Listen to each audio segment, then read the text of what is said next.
El día de hoy vamos a hablar nuevas vacunas como una práctica que salva vidas de gestantes y recién nacidos.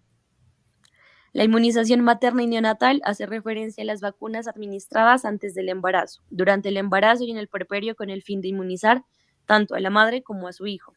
Se trata de un concepto fundamental por cuanto los recién nacidos y los prematuros son especialmente vulnerables a las infecciones prevenibles mediante la vacunación y además su sistema inmune inmaduro es incapaz de generar respuestas inmunitarias protectoras frente a los antígenos específicos de las distintas vacunas hasta varias semanas o meses después del nacimiento.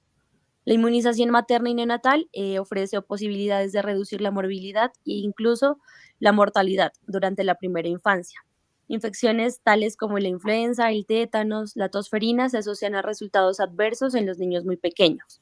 Esto es antes de que puedan finalizar o iniciar el calendario de vacunación primaria en lactantes. Aproximadamente un 40% de las defunciones infantiles en todo el mundo ocurren en el periodo neonatal y muchas de estas defunciones se deben a infecciones que podrán prevenirse mediante vacunas maternas, bien sea existentes o futuras. Cada año mueren en todo el mundo unas 3.000 mujeres en el parto o por complicaciones del embarazo. En la región de las Américas, la razón de mortalidad materna era de 110 defunciones por cada 100.000 nacidos vivos para el año de 1990 y se redujo a 68 por cada 100.000 en el año del 2014. En cuanto a la mortalidad regional en menores de 5 años, para el año 2014 la tasa fue de 15 muertes por cada 1.000 nacidos vivos en América Latina y el Caribe. Entre los años 1990 y 2015, la mortalidad materna a nivel mundial disminuyó en un 44%, pasando de 385 a 216 muertes por cada 1.000 nacidos vivos. Sin embargo, esta reducción está muy lejos de la meta que fijó el quinto objetivo de desarrollo del milenio, que pedía reducir la razón de mortalidad materna en un 75% para el año 2015. A raíz de esto, la Cumbre de las Naciones Unidas adoptó la Agenda 2030 para el Desarrollo Sostenible, donde incluyó 17 objetivos que se enfocan en garantizar la salud y el bienestar para todos. Entre sus metas está reducir la mortalidad materna a menos de 70 muertes por cada 100.000 nacidos vivos para el 2030, eliminar las muertes evitables de recién nacidos y niños menores de 5 años para el 2030 y además se compromete a erradicar epidemias como el SIDA, la tuberculosis y la malaria. Lo relacionado con las defunciones de recién nacidos en América Latina y el Caribe, un 34% de las muertes registradas durante el periodo neonatal están relacionadas con la prematuridad y un 4% se deben a infecciones agudas de las vías respiratorias bajas. Por ende, estas cifras representan la importancia de fortalecer la atención perinatal, neonatal y materna.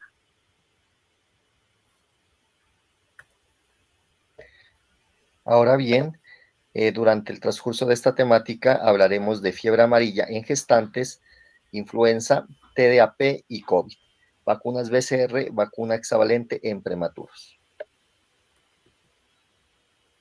Entonces, para comenzar, hablaremos brevemente sobre la fiebre amarilla. Esta primera diapositiva nos ofrece un panorama epidemiológico. En lo que va de este año se han reportado 109 casos, mientras que en el año anterior 23 casos, en el 2023 únicamente 2 casos. Este comportamiento se asemeja a lo ocurrido en el 2003 cuando se reportaron 102 casos, lo que motivó al inicio de la vacunación universal en niños y niñas a raíz del brote que hubo en Catambuco. Sin embargo, la diferencia es que en el presente año ya se han notificado 109 casos con 50 fallecimientos, superando incluso aquella cifra histórica.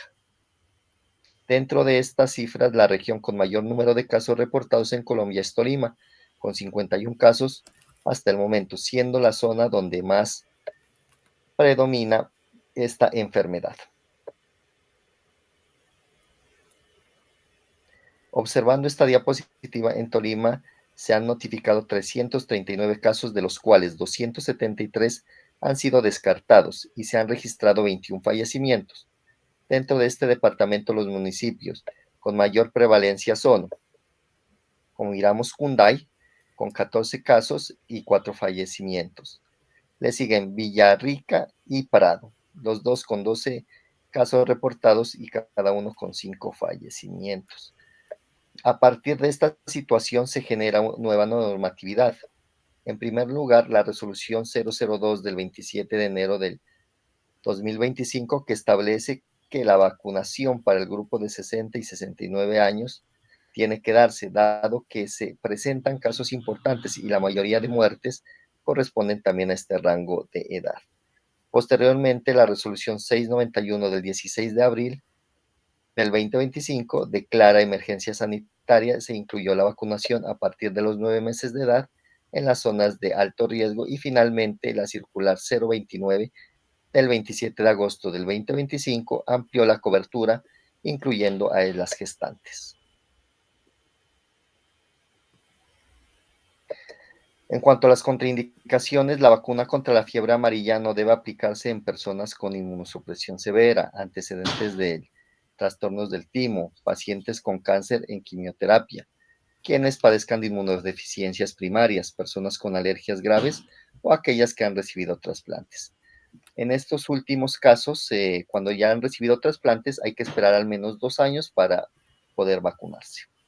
Además, al tratarse de una vacuna que es una viva atenuada, se recomienda utilizarla con precaución durante el embarazo, debido al riesgo teórico de que el virus atenuado puede atravesar la placenta y afectar al feto.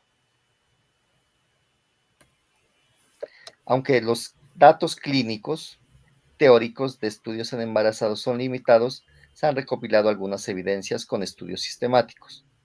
Un estudio con mujeres del servicio militar que expusieron a 1.347 embarazadas con exposición a la vacuna contra fiebre amarilla y como resultados no se observaron un aumento significativo en el resultado de efectos adversos como abortos espontáneos, defectos congénitos o mortalidad neonatal, aunque es importante suministrarla con precaución y siempre debe valorarse riesgo-beneficio.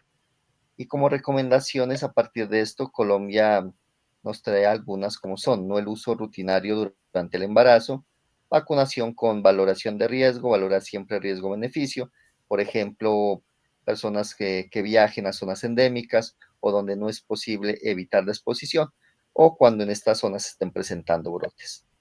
Tener una dosis estándar y no fraccionadas en las gestantes. Entonces, si una mujer opta, debe administrarse dosis estándar que recomiendan el 0.5 mililitros, ya que no existen datos suficientes de inmunogenicidad.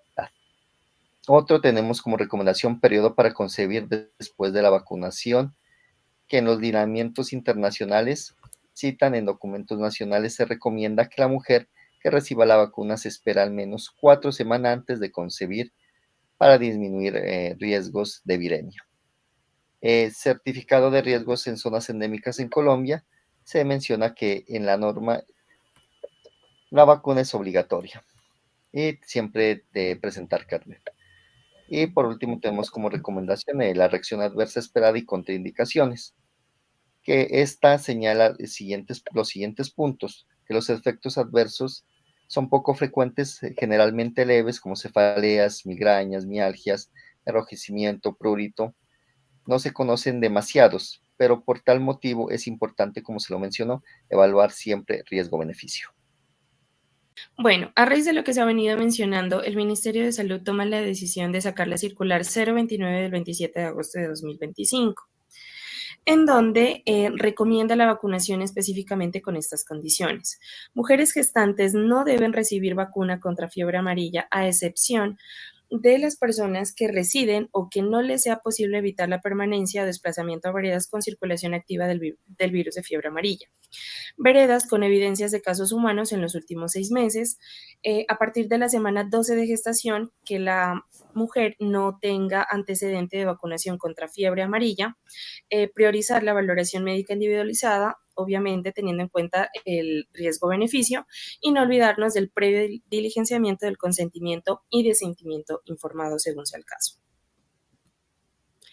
En cuanto a la vacunación en mujer lactando, en situaciones de brote activo, la mamá lactando puede ser vacunado si reside o se trasladan a zonas con transmisión activa del virus de fiebre amarilla. Tras la vacunación, el lactante menor a 6 meses debe suspenderse al menos 10 días pues, la lactancia, ya que estudios han descubierto que se puede secretar por la leche materna y pues puede transmitir al bebé el virus. Y en mayores de 6 meses no se requiere suspender la lactancia. Bueno, en cuanto a recomendaciones para implementar por parte de la IPS, tenemos que a las 12 semanas de gestación hay que hacer valoración médica. Si no está embarazada, se debe retrasar el embarazo siempre y cuando se haya aplicado la vacuna de fiebre amarilla. Importante que asista a los 6 controles obligatorios de la gestante, aparte pues del seguimiento inicial. Importante no olvidarnos hacer firmar el consentimiento informado o disentimiento, pues según sea el caso. El recién nacido tendrá un seguimiento como hijo de madre vacunada contra fiebre amarilla. Al menos pues lo deben estar revisando cada trimestre durante el primer año de vida. Los menores de 6 meses sí o sí deben suspender la lactancia por 10 días, como les venía mencionando. Eh, la mujer embarazada vacunada contra fiebre amarilla se debe hacer el primer seguimiento entre los días 15 a 18 y el segundo seguimiento a los 30 días. Importante los mecanismos, procedimientos y protocolos para desarrollar la farmacovigilancia activa a los posibles EAPB, ya sea por INVIMA o por el instituto. Y no olvidarse de reportar diariamente a las entidades territoriales lo correspondiente a la dosis aplicada de vacuna. En cuanto a los beneficios de vacuna en la gestante, pues para ella se tienen las siguientes vacunas y son las que se recomiendan actualmente, que son tosferina, influenza, COVID y virus sincitial respiratorio. En cuanto a lo que es tosferina, tenemos pues actualmente un brote en el país, por eso es importante vacunar a la mamá, ya que va a pasar anticuerpos al bebé y es hasta los 6 meses que el bebé puede vacunarse. Por ende, pues vacunar a la mamá es fundamental. En cuanto a COVID y virus sincitial respiratorio, igual de importante que el anterior, ya que protegemos a la mamá y al bebé debido al paso de anticuerpos mediante la leche materna. Bueno, entonces en cuanto a las estrategias primarias de prevenir la tosferina en el bebé, es obviamente vacunar a la gestante. En este momento, como podemos observar en la tabla del lado izquierdo, llevamos lo que es el 56.3%, pero pues lo esperado era el 66.3%. Entonces, así como vamos, en diciembre vamos a tener un porcentaje del 84.5%, es decir, que 7 de cada 10 gestantes en Colombia se van a vacunar contra TDAP o tosferina. Y pues sabemos que si vacuno a la mamá, el bebé va a estar protegido. En cuanto a influencia, como podemos observar en la tabla, vamos el 60%, pues a estas mismas fechas al anterior año llevábamos un 80%, así que pues hubo como una disminución en cuanto a esta vacuna. Y en cuanto a COVID, apenas 49,000 gestantes se han vacunado, entonces son cifras que hay que tenerlas pues cuidado. Y entonces no olvidarnos y tener en cuenta que la vacuna de COVID-19 se debe aplicar a partir de la semana 12, influenza a partir de la semana 14, TDAP a partir de la semana 26, salvo que haya situaciones especiales, como en este momento que hay un brote generalizado pues en el país, entonces se aplica esta vacuna en la semana 20. En cuanto a fiebre amarilla, aplicarla en la semana 12, tener en cuenta lo que les decía, veredas de alto riesgo de transmisión que tengan pues el virus activo, también prevalecer pues el riesgo-beneficio y obviamente tener en cuenta la valoración médica individualizada con cada paciente. Y en cuanto al virus sincitial respiratorio, se inició una prueba piloto en agosto de este año y es que a las gestantes les empezaron a aplicar a partir de la semana 32. El Ministerio de Salud ha venido trabajando desde el 2023 en la vigilancia de la mortalidad por infecciones respiratorias agudas, tanto altas como bajas, con especial atención al virus sincitial respiratorio. Este virus afecta de manera grave a los lactantes en sus primeros meses de vida y por ello se han explorado estrategias de inmunización materna mediante la administración de anticuerpos monoclonales. El objetivo es definir las alternativas más eficaces, seguras y costo efectivas para proteger a los recién nacidos. En el 2024, la OMS y la OPS avanzaron en el proceso de precalificación de la vacuna contra el virus sincitial. Esto permitió que en noviembre de este año se presentara ante el Comité Nacional de Prácticas de Inmunización la propuesta de realizar un plan piloto en 2 territorios priorizados, lo que es La Guajira y el Chocó. Durante el 2025 se construyeron los lineamientos técnicos y operativos que permitirían implementar este piloto, considerando que la introducción de una vacuna en el programa ampliado de inmunización requiere estudios sólidos sobre la carga de enfermedad, las secuelas a largo plazo y el impacto en la población menor a 5 años.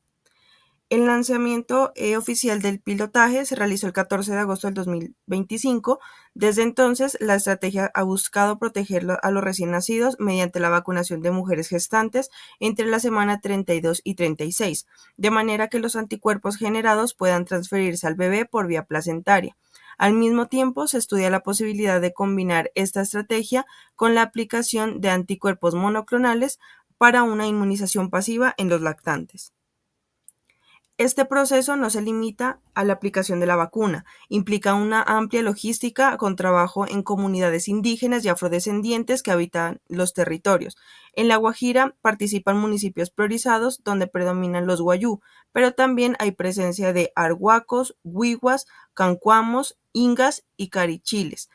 En el Chocó, por su parte, se trabaja en pueblos como los Embera, los Guguán y comunidades afrodescendientes, en un territorio donde el acceso depende principalmente de ríos y transporte fluvial, a diferencia de la geografía estética de La Guajira.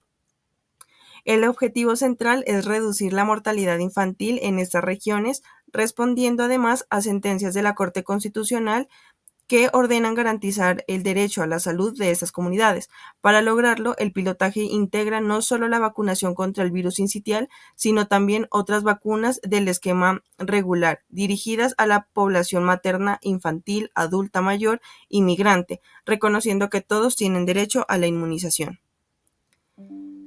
La implementación incluye microplanificación detallada, identificar las comunidades, fortalecer los controles prenatales, movilizar los equipos extramurales, capacitar al talento humano en el enfoque étnico y garantizar la cadena de frío y el transporte de biológicos hasta las zonas más apartadas. En este proceso también se lleva a cabo la estrategia de sensibilización cultural, buscando armonizar la medicina tradicional indígena con la vacunación moderna, de modo que las comunidades acepten y se apropien de la intervención. Hasta septiembre de 2025 se habían vacunado cerca de 1.000 mujeres gestantes en los territorios priorizados. En La Guajira, el acceso se logra incluso con visitas casa a casa y ranchería por ranchería. En el Chocó, el reto es mayor debido a la dispersión geográfica y a problemas de seguridad en ciertas zonas, lo que obliga a diseñar rutas fluviales seguras y sostenibles. La meta del Ministerio de Salud no es únicamente aplicar la vacuna, sino consolidar coberturas amplias y sostenibles que permitan en el futuro una introducción nacional. Por esto, se realiza un estudio costo-efectividad que compara la vacuna materna con la estrategia de anticuerpos monoclonales para determinar cuál ofrece mayor beneficio en el país. En últimas, esta experiencia busca generar evidencia y reducir brechas en las regiones más vulnerables y avanzadas hacia el cumplimiento de los objetivos de desarrollo sostenible. Disminuir la mortalidad neonatal por debajo de 12 por cada 1.000 nacidos vivos y la mortalidad en menores de 5 años por debajo de 25 por cada 1.000. La apuesta es grande. No se trata de una vacuna más en el esquema, sino de una estrategia de salud pública integral que puede salvar miles de vidas de los niños y niñas más pequeños de Colombia. En cuanto a los lineamientos técnicos y operativos para la aplicación de la vacuna hexavalente celular, fueron emitidos por el Ministerio de Salud y Protección Social en conjunto con el Programa Ampliado de las Inmunizaciones. El objetivo principal es prevenir la morbimortalidad causada por las 10 enfermedades que cubre la vacuna: difteria, tétanos, tosferina, hepatitis B, poliomielitis y las infecciones invasoras por amófilo e influenza tipo B. La inclusión de esta vacuna en el esquema nacional se fundamenta en un análisis integral de aspectos clínicos, logísticos, económicos y legales. En primer lugar, desde el mandato legal, su aplicación se hace obligatoria tras la evaluación ordenada por la Ley 2329 del 2023 en el marco de la modernización del PAI establecida por la Ley 2406 del 2024. En segundo lugar, existe un aval científico dado por la Asociación Colombiana de Neonatología y la Sociedad Colombiana de Pediatría, que coinciden en considerarla la mejor alternativa para la población en riesgo. Además, desde el punto de vista clínico, la vacuna hexavalente celular, que incluye el componente pertussis acelular, aporta beneficios importantes, mejora la adherencia ya que disminuye el número de punciones necesarias y reduce la frecuencia de eventos adversos. tales como el llanto inconsolable, hipotonía o fiebre, en comparación con la pentavalente. Finalmente, desde el aspecto financiero, se ha confirmado la viabilidad de su esquema de financiación a través del PAI, lo cual garantiza su implementación sostenible. Dentro de los criterios de inclusión, este programa está enfocado en los niños que nacen con muy bajo peso, es decir, menos de 1.500 gramos, sin importar si son prematuros o nacidos a término. Aquí se consideran dos grupos principales. El primer grupo son los niños nacidos a partir del 1 de abril del 2025. En este caso se incluyen los que no tengan antecedentes de vacunación con pentavalente, los que hayan empezado el esquema de hexavalente a celular, pero que no lo hayan completado, y también aquellos que hayan presentado eventos adversos después de recibir la vacuna pentavalente. El segundo grupo corresponde a los niños nacidos desde el 1 de enero del 2025, que igualmente hayan nacido con menos de 1.500 gramos y que no tengan ningún antecedente de vacunación ni con hexavalente ni con pentavalente.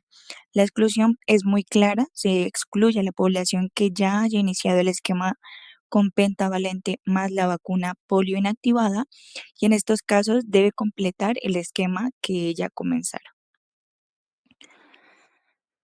La vacuna utilizada es la Exacim del laboratorio Sanofi, la cual viene en presentación de frasco de unidosis de 0.5 mililitros. Se administra por vía intramuscular en la cara anterolateral del muslo, empleando una jeringa autodescargable de 23 por 1 pulgada.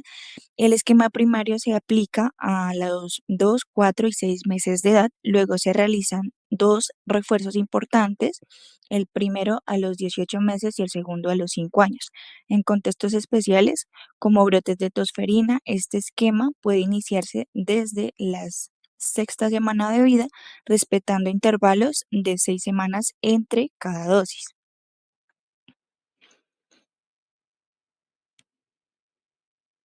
La vacuna puede administrarse de manera simultánea con otras, sin embargo, es necesario cumplir ciertas condiciones, debe aplicarse en sitios de inyecciones separadas, utilizando pues jeringas diferentes para cada vacuna. Además, en caso de aplicar en la misma extremidad, se requiere una distancia mínima de 2.5 centímetros entre los puntos de inyección.